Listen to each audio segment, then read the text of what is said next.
Hello दोस्तों, स्वागत है आपका मेरे YouTube चैनल पर। मेरा नाम है अर्जुन और आज की वीडियो में हम अपना रिमेनिंग चैप्टर नंबर 2 को बहुत अच्छी तरीके से कंप्लीट करने वाले हैं। इससे पहले मैंने एक वीडियो अपलोड करा था जिसमें हमने सिलेबस का पूरा कंप्लीट ओवरव्यू और इस चैप्टर को हाफ पोर्शन अपना कंप्लीट कर लिया था। आगे बढ़ाते हैं उसी चैप्टर को, तो वीडियो को लास्ट तक जरूर देखना। चलिए फिर जल्दी से स्टार्ट करते हैं।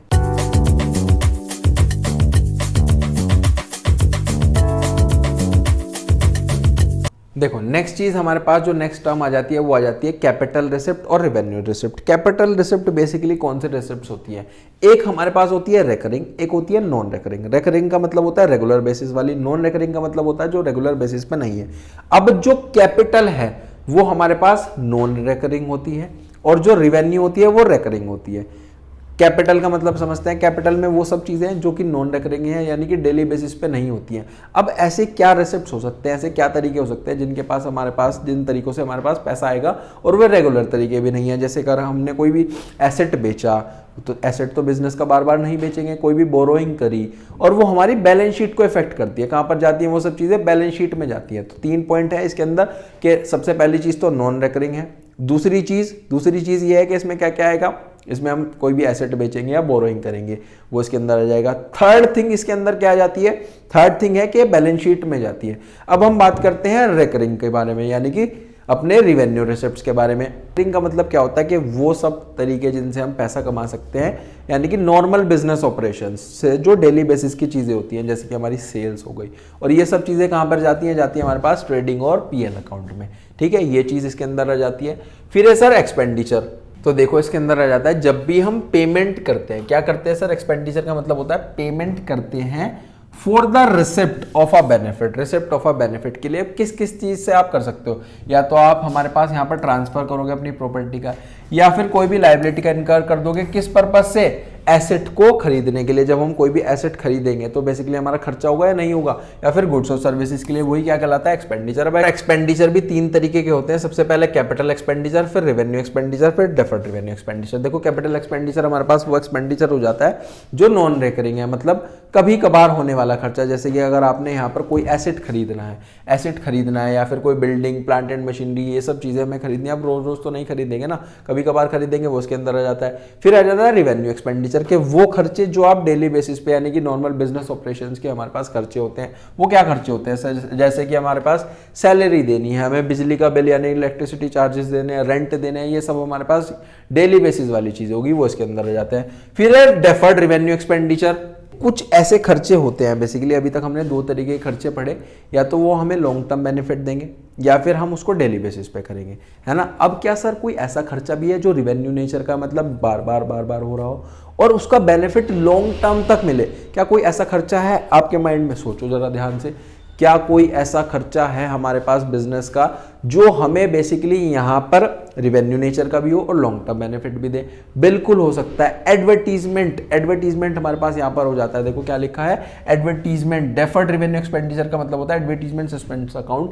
ये बेसिकली एक ऐसा खर्चा है जिसमें हम रिवेन्यू नेचर, यानी कि बार बार भी करा जाता है और उसका जो बेनिफिट है वो लॉन्ग टर्म तक भी हमारे पास यहाँ पर मिल जाता है। फिर आ जाता है सर एक्सपेंस। एक्सपेंस का मतलब क्या है? देखो, एक्सपेंस बेसिकली हमारे पास आ जाता है जितनी भी हमारी कॉस्ट है प्रोड्यूस करने में और सेल करने में गुड्स और सर्विसेज की, वही हमारे पास एक्सपेंस कहलाती है। फिर आ जाती है इनकम। इनकम और रिवेन्यू 2 टर्म्स होती है, इनकम एक रिवेन्यू, लेकिन दोनों हमारे पास यहाँ पर अलग अलग है। क्या आप बता सकते हो कि इनकम क्या होता है, रिवेन्यू क्या होता है? देखो, जब भी हम कोई सामान बेचते हैं, सेल करते हैं, क्या कुछ पैसा हमारे पास आता है? सर बिल्कुल आता है। उसी को हम क्या बोलते हैं? रिवेन्यू। रिवेन्यू का मतलब क्या है कि जब भी आपने कोई सेल करी अपने गुड्स की तो हमारे पास रिवेन्यू आएगा। अब जब आप सेल करोगे, क्या उसमें कुछ कॉस्ट भी आएगी? कॉस्ट ऑफ गुड सोल्ड बोला जाता है। कॉस्ट ऑफ गुड सोल्ड, बेचने की हमारे पास जो कॉस्ट आती है उसको हम बोलते हैं एक्सपेंस। अब सर रिवेन्यू में से जितने भी एक्सपेंस है वो घटा दो तो हमारा क्या बन जाता है? वो बन जाती है सर हमारे पास इनकम। जैसे कि एग्जाम्पल के तौर पे आपका रिवेन्यू, यानी कि आपकी जो सेल हुई है वो हुई है 1 लाख की, सेल हुई है 1 लाख की। अब इस सेल को करने में भी कुछ कॉस्ट आई होगी? बिल्कुल आई होगी सर। वो आई है हमारे पास यहाँ पर 20,000। तो आप बता सकते हो आपकी इनकम कितनी हो गई? इनकम हो गई सर हमारे पास यहाँ पर 80,000। ये बेसिकली फंडा है कि रेवेन्यू का मतलब क्या है। रेवेन्यू का मतलब क्या है कि जितनी भी हमने सेल करी वो हमारे पास यहाँ पर अमाउंट हो जाता है, उसमें से कुछ कॉस्ट ऑफ गुड्स सोल्ड यानी कि एक्सपेंस आपको माइनस करना पड़ेगा, तो मेरा क्या बन जाता है, मेरी हमारी इनकम यहाँ पर पता लग पाती है बिजनेस की। अब आ जाता है सर प्रॉफिट। प्रॉफिट का मतलब क्या होता है कि देखो जो हमारे पास इनकम है वो एक छोटी टर्म है, प्रॉफिट हमारे पास बड़ी टर्म है। अगर मैं रेवेन्यू में से एक्सपेंस माइनस कर दूं तो मेरा क्या बन जाता है, इनकम बन जाता है। लेकिन वहीं अगर मैं टोटल रेवेन्यू में से टोटल एक्सपेंस माइनस कर दूं, बेसिकली रेवेन्यू में से अपने जितने भी हमारे एक्सपेंस हैं वो मैं माइनस कर रहा हूं तो मेरी इनकम बन जाती है। वहीं अगर मैंने टोटल रेवेन्यू में से जितने मेरा टोटल रेवेन्यू था उसमें से सारे टोटल एक्सपेंस घटा दिए तो मेरा प्रॉफिट बन जाता है। यानी कि ये प्रॉफिट जो है ये बड़े टर्म है, इनकम हमारी छोटी टर्म है और प्रॉफिट हमारा पूरे साल का होता है। ये लिखा है कि टोटल रेवेन्यू में से जितना भी हम टोटल एक्सपेंस है बिजनेस एंटरप्राइज का वो घटा देंगे तो हमारे पास क्या बन जाता है, यहाँ पर प्रॉफिट बन जाता है। और प्रॉफिट जब ज्यादा होगा तो प्रॉफिट हमारे पास क्या इंक्रीज कर देगा, इन्वेस्टमेंट ऑफ द ओनर। अगर आपका प्रॉफिट ज्यादा है तो प्रॉफिट का एक तो तरीका है कि तो पार्टनर उसको अपने पास रख ले, अपने पास रख करके करेगा क्या, अगर उसको बिजनेस को अपने एक्सपेंड करना है, आगे बढ़ाना है, आगे चलाना है तो क्या करेगा, वापस से इन्वेस्ट कर देगा। तो इन्वेस्ट बढ़ा देता है यहाँ पर अगर प्रॉफिट्स होते हैं, है ना। आगे चलते हैं सर लॉस। लॉस का मतलब क्या होता है, ये बेसिकली हमारे पास इसके दो मतलब होते हैं। सबसे पहली चीज तो ये रिजल्ट है, हमारे बिजनेस का रिजल्ट है, आपको पता लग पाएगा आपको लॉस हो रहा है या नहीं हो रहा है, रिजल्ट है। दूसरी चीज क्या है, दूसरी चीज क्या है कि अगर हमारी टोटल एक्सपेंस, जो हमारे टोटल एक्सपेंस है वो ज्यादा होंगे टोटल रेवेन्यू के, यानी कि आपने पैसा तो कम कमाया लेकिन खर्च ज्यादा कर दिया तभी तो आप नुकसान में जा रहे हो।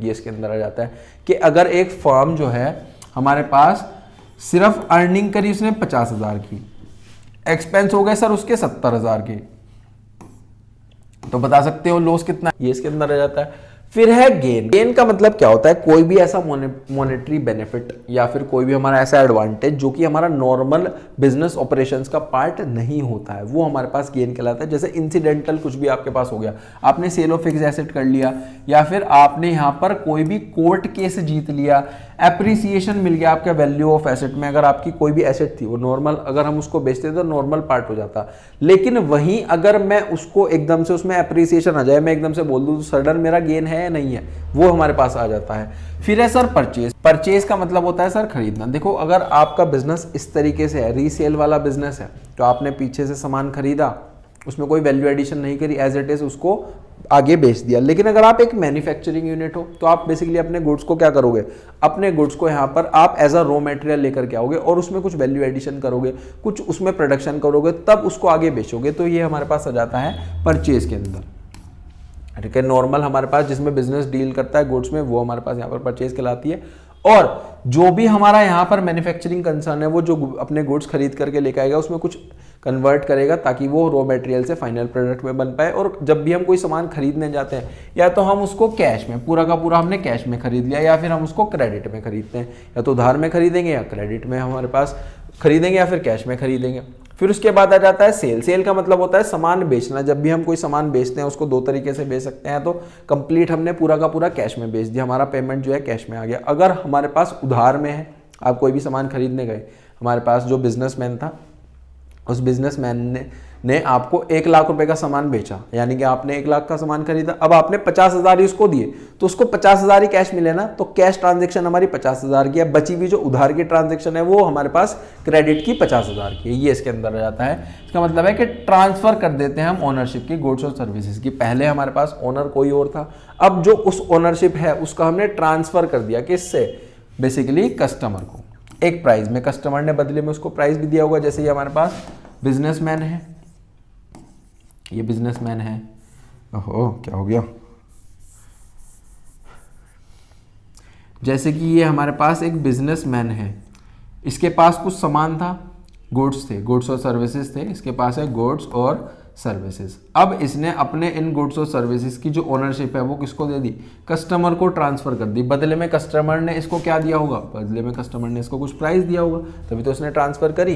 फिर आ जाता है परचेज रिटर्न। परचेज रिटर्न का मतलब क्या होता है कि अगर आप कोई भी सामान खरीदने गए, सामान खरीदने के बाद ऐसा हो जाता है कि हम उसको रिटर्न कर देते हैं, सामान हमने परचेज करा, अब हमने उसको रिटर्न कर दिया, तो क्या कहलाएगा, परचेज रिटर्न। इसी तरीके से सेल्स रिटर्न है। सेल्स रिटर्न का मतलब क्या है कि मैंने सामान सेल करा, बेचा, अब वो बिका हुआ सामान मेरे पास वापस आ रहा है, तो क्या हो जाता है, सेल्स रिटर्न हो जाता है। इनके दो ऑल्टरनेटिव नेम भी होते हैं। परचेज रिटर्न का जो ऑल्टरनेटिव नेम क्या है, वो है हमारे पास यहाँ पर रिटर्न आउटवर्ड, कि हमने सामान खरीदा था, अब रिटर्न जो है आउट है, यानी कि जा रही है, रिटर्न आउटवर्ड। इसी तरीके से सेल्स रिटर्न है। सेल्स रिटर्न का मतलब क्या होता है, जो दूसरा नेम होता है वो होता है रिटर्न इनवर्ड। अगर मेरे पास से सामान गया, बिका हुआ सामान वापस आ गया, इन हो रहा है, तो क्या है, रिटर्न इनवर्ड कहलाता है। ठीक है जी, परचेज रिटर्न का दूसरा नाम आउटवर्ड है, सेल्स रिटर्न का दूसरा नाम इनवर्ड है ना। आगे चलते हैं। आगे है सर स्टॉक। स्टॉक का मतलब क्या होता है, देखो स्टॉक दो तरीके से आता है। इसमें पहली चीज क्या है, पहली चीज ये है कि वो वैल्यू ऑफ गुड्स जो कि हमने परचेज करे थे रीसेल करने के लिए, अगर हमारे पास, वो हमारा स्टॉक कहलाता है।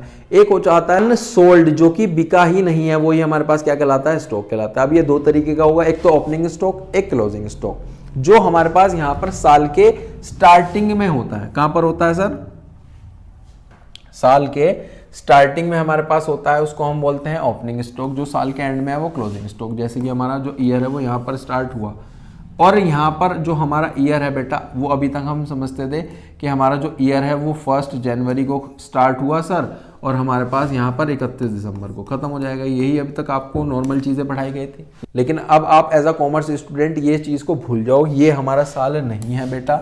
हमारा जो साल है वो कब है, हमारा साल स्टार्ट होता है सर यहाँ पर 1 अप्रैल को, और ठीक 12 महीने बाद, अप्रैल के बाद मई, जून, जुलाई, अगस्त, सितंबर, अक्टूबर, नवंबर, दिसंबर, जैन, फेब और मार्च, यानी कि 31 मार्च को, ठीक 12 महीने बाद हमारा जो साल है वो खत्म हो जाता है। इसको सर हम बोलते हैं यहाँ पर अकाउंटिंग ईयर। क्या बोलते हैं, अकाउंटिंग ईयर या फिर फाइनेंशियल ईयर। अकाउंटिंग ईयर बोलेंगे या फिर फाइनेंशियल ईयर हम इसको बोलने वाले। अलावा हम साल पढ़ते आए हैं जो कि 1 हमारे पास जनवरी को शुरू होता था, 31 दिसंबर को ख़त्म होता था, उसको हम बोलते थे कैलेंडर ईयर। उसका यूज़ नहीं करेंगे, इसी पैटर्न पे करेंगे। अब जो सर पहली डेट पे हमारे पास स्टॉक होता है उसको बोलते हैं ओपनिंग स्टॉक। जो साल के आखिर में है उसको हम बोलते हैं क्लोजिंग स्टॉक। बताओ जी, समझ में आया। उसके बाद आ जाता है सर हमारे पास यहाँ पर इन्वेंट्री। क्या आ जाता है, इन्वेंट्री। इन्वेंट्री का मतलब क्या होता है, इन्वेंट्री में देखो बेसिकली 4 चीज़ें आ जाती हैं। 4 चीज़ों में सबसे पहली चीज़ है रॉ मटेरियल। क्या है, रॉ मटेरियल। अगर मैं यहाँ पर कपड़ा बनाता हूँ, कपड़ा बना करके बेचता हूँ, कपड़े बना करके बेचता हूँ, तो कपड़ा बनेगा सर किससे, हमारे पास यहाँ पर कॉटन से। तो कॉटन मेरे लिए क्या हो गई, रॉ मटेरियल, तो वो भी मेरी इन्वेंट्री का पार्ट होगा। उसके बाद उस कॉटन से मैंने अभी कपड़ा कंप्लीटली नहीं बनाया, अभी वर्क चल रहा है, बीच में है, तो वो भी मेरा एक इन्वेंट्री का पार्ट कहलाएगा, लेकिन वो कहलाएगा वर्क इन प्रोग्रेस। क्या कहलाएगा, वर्क इन प्रोग्रेस। जैसे सबसे पहले है हमारे पास रॉ मटेरियल, फिर उसके बाद होता है वर्क इन प्रोग्रेस, फिर उसके बाद होता है फिनिश गुड, कि अब माल बन करके तैयार है, फिनिश गुड है। फिर आ जाता है स्टॉक इन ट्रेड। इसका मतलब क्या है कि जो कि हमारा अनसोल्ड सामान पड़ा है। तो इसमें 4 चीज़ आ जाती हैं बेटा इन्वेंट्री में। कोई अगर आपको कहे कि इन्वेंट्री क्या है, स्टॉक क्या है, अभी तक हमें पता था इन्वेंट्री और स्टॉक एक ही चीज़ है, लेकिन दोनों अलग अलग है। स्टॉक जो है वो बहुत ही ज़्यादा छोटी टर्म है, इन्वेंट्री हमारे पास वाइडर है, बड़ी टर्म है। इन्वेंट्री में 4 चीज़ आ जाती है, क्योंकि रॉ मटेरियल है, कच्चा सामान, वर्क इन प्रोग्रेस अभी चल रहा है काम, फिनिश गुड आ जाते हैं, और हमारे पास स्टॉक इन ट्रेड भी आ जाता है। रॉ मटेरियल में वही हमारे पास लिखा गया है कि जिससे हम बेसिकली हमारे पास सामान बनाते हैं, वो रॉ मटेरियल है। उसके बाद हमारे पास यहाँ पर लिखा गया है नेक्स्ट वर्क इन प्रोग्रेस। अभी वो फिनिश गुड नहीं है, अंडर प्रोसेसिंग है, वो इसके अंदर आ जाता है। फिर है फिनिश गुड। फिनिश गुड का मतलब क्या है कि कंप्लीट हो गया है, हमारे पास रेडी टू सेल है, पर अभी बिका नहीं है। ठीक है। फिर उसके बाद आ जाता है stock and trade. Stock and trade का मतलब क्या है कि वो गुड्स जो कि हम रीसेल करने के पर्पज से इस्तेमाल करते हैं पर अभी हुए नहीं है, ये इसके अंदर आ जाता है। फिर है सर हमारे पास कि क्लोजिंग इन्वेंट्री को हम यहाँ पर कैसे कैलकुलेट कर सकते हैं। देखो लिखा है कैलकुलेशन ऑफ क्लोजिंग इन्वेंट्री।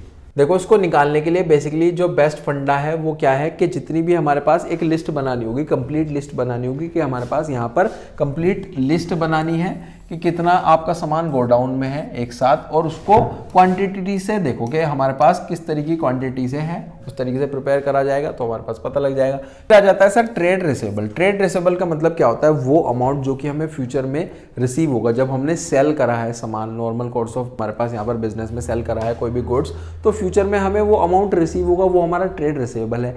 जिस इंसान से हमें, पर्सन से वो रिसीव होगा वो कहलाता है डेटर। क्या कहलाता है, डेटर। एक नया टर्म है डेटर। डेटर इस तरीके से लिखा जाता है DEBTOR। जो बेटा बी है वो यहाँ पर साइलेंट है। कुछ ऐसे शब्द होते हैं ना जिसमें कुछ हमारे पास जो लेटर होते हैं वो हमारे पास यहाँ पर साइलेंट हो जाते हैं, उसी तरीके का ये शब्द है डेटर, जिसको हम डेटर बोलते हैं पर लिखा जाता है DEBTOR। डेबिटर लिखा जाता है, बोला डेटर जाता है। तो ट्रेड रिसीवेबल में दो चीज जाती हैं, तो ये डेटर, एक हमारे पास जाता है सर बिल्स रिसीवेबल। क्या जाता है, बिल्स रिसीवेबल। बिल्स रिसीवेबल का मतलब क्या होता है कि एक होता है हमारे पास बिल्स ऑफ एक्सचेंज। क्या होता है, बिल्स ऑफ एक्सचेंज, जिसमें हमारे पास दो आ जाते हैं, बिल्स रिसीवेबल और bills of payable. Bills receivable का मतलब क्या होता है, जिस भी इंसान ने उस बिल को ड्रॉ करा है, यानी कि वो ड्रॉअर है, ड्रॉ करने वाला क्या है, बनाने वाला क्या है, ड्रॉअर है, उसको वो मिल जाता है जब हमारे पास एक्सेप्ट कर लेता है उसको ड्रॉ। ये बेसिकली हमारे पास यहाँ पर बिल्स रिसीवेबल कहलाता है। फिर आगे चलते हैं trade payable. Basically trade receivable में वो अमाउंट था जो कि हमें मिलना था, अब यहाँ पर वो अमाउंट होगा जो कि आपको देना होगा। अब जिस इंसान को देना है वो क्रेडिटर कहलाएगा। ठीक है, ये इसके अंदर जाता है कि ट्रेड पेबल का मतलब क्या है कि अमाउंट जो कि आपको देना है, गुड्स और सर्विसेज अगर आपने खरीदे हैं उसके बदले में फ्यूचर में। ठीक है, अब इसमें ट्रेड पेबल में दो चीज आती हैं, एक तो होता है क्रेडिटर, एक होता है बिल्स पेबल। क्रेडिटर है वो इंसान, जिस इंसान को या फर्म को आपको बेसिकली पेमेंट करनी है, उससे आपने सामान खरीदा है, पेमेंट आपको करनी है, वो इसके अंदर रह जाता है। और बिल्स पेबल, बिल्स पेबल के अंदर क्या आता है कि बिल्स पेबल में आ जाता है कि जो बिल्स ऑफ एक्सचेंज है वो हमारे पास बिल्स पेबल तब बनता है जो पर्सन है वो एक्सेप्ट कर लेता है, एक्सेप्ट कर लेता है और रिटर्न कर देता है वापस ड्रॉअर को। और जो बिल्स पेबल है ये किसके फेवर में बनता है, ये बनता है क्रेडिटर के फेवर में। ठीक है, आगे चलते हैं। आगे सर हमारे पास गुड्स। गुड्स का मतलब क्या होता है, गुड्स का मतलब बेसिकली वो सब चीज़ें हैं जो कि हम परचेज करते हैं या तो उसको रीसेल करने के लिए।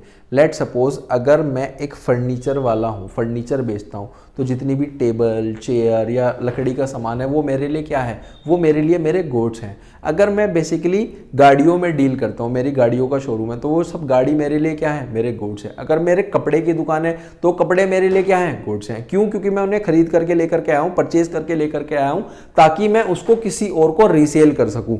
एक तो तरीका ये हो गया। एक तरीका ये है कि अगर मैं उसे एज अ रॉ मटेरियल लेकर के आऊं, अब मैं उसे फाइनल गुड बना करके फिर उसको बेचूंगा, ये इसके अंदर हमारे पास यहां पर आ जाता है।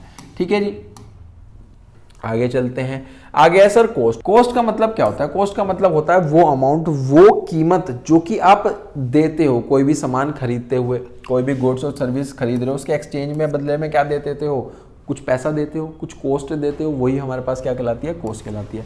फिर है सर वाउचर, कि बेसिकली ये हमारे पास सबसे पहले तो बिजनेस ट्रांजैक्शंस को रिकॉर्ड करने में हमारे पास यहाँ पर मदद करता है, अकाउंट्स में जितने भी हमारे पास अकाउंट्स होते हैं, और एक ऐसा डॉक्यूमेंट है जो प्रोवाइड करता है, ऑथराइजेशन प्रोवाइड करता है पे करने की, ये हमारे पास वाउचर कहलाता है। जाता है डिस्काउंट। डिस्काउंट तो बहुत साधारण सी चीज़ है। डिस्काउंट का मतलब क्या होता है, डिस्काउंट का मतलब हो जाता है प्राइस का रिडक्शन हो जाना, हमारे पास यहाँ पर डिडक्शन हो जाना, या फिर थोड़ा सा वैल्यू का कम हो जाना, यही बेसिकली हमारे पास डिस्काउंट होता है। जैसे आपने देखा होगा ना, 10% डिस्काउंट, 90% डिस्काउंट, 50% डिस्काउंट, ये बेसिकली परसेंटेज में होता है डिस्काउंट। जगह जगह पे डिस्काउंट लगा होता है। आजकल जैसे हमारे पास समर्स का सीज़न है, तो जितने भी इलेक्ट्रॉनिक प्रोडक्ट्स होंगे, जैसे कि हमारे पास AC हो गया, हमारे पास कूलर्स हो गए, फैंस हो गए, इन सब पे क्या हैवी डिस्काउंट चल रहा होगा, बिल्कुल चलेगा सर। डिस्काउंट जब चलता है तो सेल बढ़ती है इससे, है ना, सामान क्योंकि ज़्यादा बिकेगा। फिर दो तरीके के डिस्काउंट होते हैं, एक होता है सर हमारे पास ट्रेड डिस्काउंट, एक होता है सर हमारे पास कैश डिस्काउंट। जो बेसिकली कैश डिस्काउंट होता है वो उनको मिलता है जो सारी की सारी पेमेंट हमारे पास तुरंत के तुरंत कैश में कर देते हैं। जैसे आपने कोई सामान खरीदने गए, आपने उसमें बहुत सारा सामान खरीदा और सारी पेमेंट आप तभी के तभी कैश में कर रहे हो, तो आपको कुछ एक्स्ट्रा कैश डिस्काउंट मिल जाता है, वो इसके अंदर आ जाता है। फिर ऐसा ट्रेड डिस्काउंट हमारे पास जब एक सेलर कस्टमर को देता है और फिक्स्ड परसेंटेज में देगा, फिक्स परसेंटेज में देगा, वो हमारे पास ट्रेड डिस्काउंट कहलाता है। आगे चलते हैं। आगे सर हमारे पास रिबेट। रिबेट का मतलब होता है वैल्यू का, गुड्स की वैल्यू का कम हो जाना, और ये अलाउ करा जाता है after the goods have been sold, जब गुड्स बिक जाते हैं तब आ जाता है रिबेट। ठीक है जी, आगे चलते हैं। आगे आ जाता है गुड्स और सर्विसेज टैक्स, फिर आ जाता है जीएसटी यानी कि गुड्स और सर्विसेज टैक्स। काफी सारे हमारे पास टैक्स होते थे पहले, जैसे sales tax, VAT, service tax, ये सब टैक्स होते थे। इन सब टैक्स को जोड़ करके एक टैक्स बना दिया गया है जिसको हम बोलते हैं जीएसटी। आपने सुना ही होगा ना, जब भी आप कुछ भी सामान खरीदते हो हर एक चीज में आपको यहाँ पर इनडायरेक्ट टैक्स, ये टैक्स देना होता है, जैसे जीएसटी। अगर आप कुछ कई रेस्टोरेंट में खाना खाने जा रहे हो, कोई सामान खरीदने जा रहे हो, हर एक जगह बेटा जीएसटी यहाँ पर लग जाता है और ये हमारे पास परचेज के टाइम पे हमें देना होता है और कलेक्ट होगा अगर आप कोई सामान बेच रहे हो। ये इनडायरेक्ट क्यों है? क्योंकि हमारे पास यहाँ पर जो बर्डन है वो शिफ्ट हो जाता है। जैसे कि हमारे पास सेलर है, सेलर से जो बर्डन है वो कहाँ पर शिफ्ट हो जाएगा? कस्टमर से शिफ्ट हो जाएगा। सेलर पर भी कभी बर्डन आया होगा, वो कहाँ से आया होगा? मैन्युफैक्चरर से। मैन्युफैक्चरर ने इससे चार्ज करी, इसने इससे चार्ज कर लिया, हमारे पास जो जीएसटी थी, इसलिए इनडायरेक्ट टैक्स हमारे पास यहाँ पर कहलाता है। ठीक है जी, आगे चलते हैं। आगे हमारे पास लिखा गया है कुछ इंपॉर्टेंट और अकाउंटिंग टर्म्स होती हैं इन सब के अलावा, जो कि सबसे पहली है एंट्री। एंट्री का मतलब क्या होता है कि जो भी हम ट्रांजेक्शन करते हैं, जो भी हम इवेंट करते हैं, उसे जब भी बुक्स ऑफ अकाउंट में रिकॉर्ड करेंगे उसी को हम क्या बोलते हैं? एंट्री। फिर है sir bad debts. Bad debts का मतलब क्या होता है कि वो अमाउंट, जैसे कि के तौर पर मैं समझूँ कि मुझे अपने डेटर से, यानी कि डेटर वो इंसान हमने पढ़ा था जिससे हमें फ्यूचर में पैसा लेना था, 1 लाख रुपए लेना है, उसमें से कुछ पैसा उसने नहीं दिया। जब हम पैसा लेने गए उसने कह दिया सर 80,000 हैं, यही ले जाओ, तो बेसिकली वो क्या हो गए? 20,000, जो बचे हुए 20,000 है वो मेरे क्या है? बैड डेट्स हैं, कि वो मेरा पैसा डूब गया है यहाँ पर, कि रिकवर नहीं हो पाया। आगे है इंसॉल्वेंट। इंसॉल्वेंट का मतलब क्या होता है कि जब कोई भी इंसान, कोई भी एंटरप्राइज इस पोजीशन में नहीं है कि वो अपना उधार यानी कि अपने डेट्स चुका पाए, तो हमारे पास इंसॉल्वेंट बन जाता है। सॉल्वेंट का मतलब क्या है कि कोई भी पर्सन, एंटरप्राइज इस हालत में है कि अपने डेट्स जो है वो पे कर सकती है, वो सॉल्वेंट बन जाता है। आगे चलते हैं स्टोर्स। स्टोर का मतलब क्या होता है? स्टोर के अंदर रह जाता है जितना भी हमारा मटेरियल होता है किसी भी एक फर्म का, किसी भी एक एंटरप्राइज का, वो किस पर्पस के लिए होता है? कंजम्पशन करके पर्पस के लिए होता है, बिजनेस में उसको रीसेल नहीं करा जाता, ये इसके अंदर रह जाता है। फिर है सर रेवेन्यू। रेवेन्यू का मतलब क्या है कि वो अमाउंट जो कि हमें रिसीव होता है, नॉर्मल हमारी जितनी भी सेल होगी वो उसके अंदर हमारा रिसीव होने वाला अमाउंट रेवेन्यू कहलाता है। फिर होता है revenue from operation. Revenue from operation होता है जितना भी हमारे पास ऑपरेटिंग एक्टिविटीज से होने वाला जितना भी रेवेन्यू है, जो भी एक एंटरप्राइज है वो कुछ पैसा कमाती है ऑपरेटिंग एक्टिविटीज की मदद से। इसके अंदर दोनों आ जाते हैं, revenue from sale of goods भी आ जाती है और सेल ऑफ सर्विसेज भी यहाँ पर देखने के लिए मिल जाती है। फिर है सर हमारे पास यहाँ पर टर्नओवर। टर्नओवर का मतलब क्या है कि जितनी भी एक पर्टिकुलर पीरियड में आपकी टोटल सेल हुई है वो हमारे पास यहाँ पर क्या कहलाता है? टर्नओवर कहला जाता है। आ जाता है sir live stock. Live stock का मतलब क्या है कि जितने भी डोमेस्टिक एनिमल जैसे कि कैटल्स, हॉर्सेज, ये सब क्या कहलाते हैं? Live stock. स्टॉक तो है लेकिन जिंदा स्टॉक है, लाइव स्टॉक है। फिर आ जाता है इन्वेस्टमेंट। इन्वेस्टमेंट का मतलब होता है जब भी हम फंड्स की बात करेंगे, यानी कि जितने भी शेयर्स, डिबेंचर्स कंपनीज के, ये इसके अंदर आ जाते हैं। किस इंटेंशन के लिए करा जाता है? ताकि हम कुछ रिटर्न अर्न कर सकें। ठीक है जी, ये इसके अंदर हमारे पास यहाँ पर आ जाता है। और आगे यहीं पर हमारा ये चैप्टर नंबर 2 यानी कि बेसिक अकाउंटिंग टर्म्स समाप्त हो जाता है। आई होप आपको सारी अकाउंटिंग टर्म्स काफ़ी अच्छी तरीके से समझ में आई होंगी। और वीडियो को शेयर करें अपने सभी दोस्तों के साथ जो कि क्लास 11th में अच्छा यहाँ पर रिजल्ट बनाना चाहते हैं इस अपकमिंग ईयर में। और चैनल को ज़्यादा से ज़्यादा सब्सक्राइब करें अगर आप मेरे चैनल पर फर्स्ट टाइम आए हों। वीडियोज़ को लाइक करें और अगर आपका कोई भी डाउट आता है कमेंट सेक्शन में मुझसे पूछ सकते हो। मिलते हैं नेक्स्ट वीडियो में। Till then thank you.